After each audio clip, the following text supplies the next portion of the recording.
I-share ko muna yung pork liempo. Ihalo hanggang sa mag-iba na ang kulay niya o hanggang sa maglabas na rin siya ng sarili niyang mantika.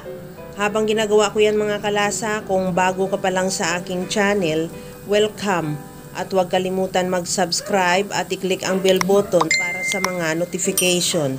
At kung dati ka pa, welcome back at i-follow mo na rin ako sa aking Facebook page, Lasang Pilipina.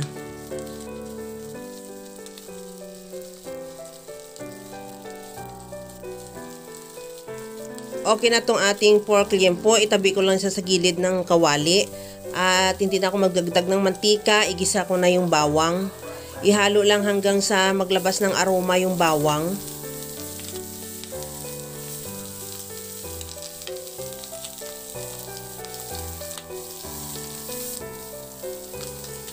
Ilagay ko na rin yung sibuyas.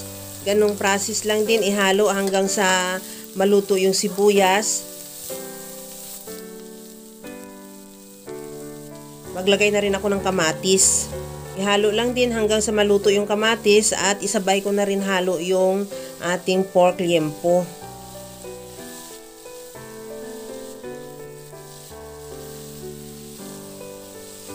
Sa puntong ito, okay na tong ating gisa. Maglagay na ako ng tubig. Nakadepende yung dami ng tubig sa dami ng karni. At siguraduhin mo lang din na matanggal mo yung toast na nakadikit sa kawali. At takpan hanggang sa maluto lang din o lumambot yung karni. O hanggang sa mag-reduce lang din yung sabaw.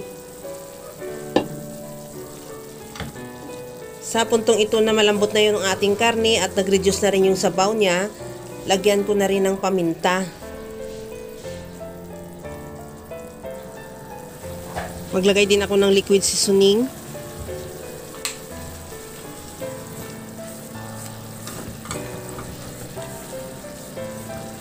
At tikman ko muna bago ko siya ilagay yung ating ampalaya. Kung okay na yung timpla ng ating sabaw para mamaya hindi na tayo maglagay pa. Ilagay ko na rin yung ampalaya. Huwag mo agad ihalo yung ampalaya para hindi naman siya magpait dahil yan ang pagkaalam ko, yan ang sikreto na hindi mapait yung ampalaya. Pagkalagay mo, usukan mo muna siya ng mga 5 minutes bago mo siya ihalo. At pagkatapos niyan, ready to serve na yan.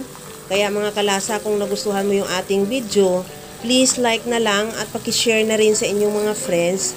At kung bago ka pa lang sa aking channel, subscribe na at i-click mo na rin ang bell button para sa mga notification.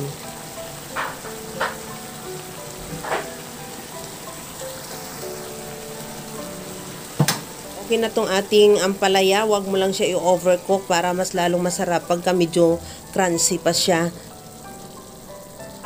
Kaya mga kalasa, alam ko kayang-kaya mo tong gawin dahil sa sobrang simple at napakadali niya lang lutuin. Kagaya lang lagi sa sinasabi ko na wala namang hindi marunong magluto basta sa simpleng paraan lang. Hanggang sa muli mga kalasa, thank you for watching. Bye-bye!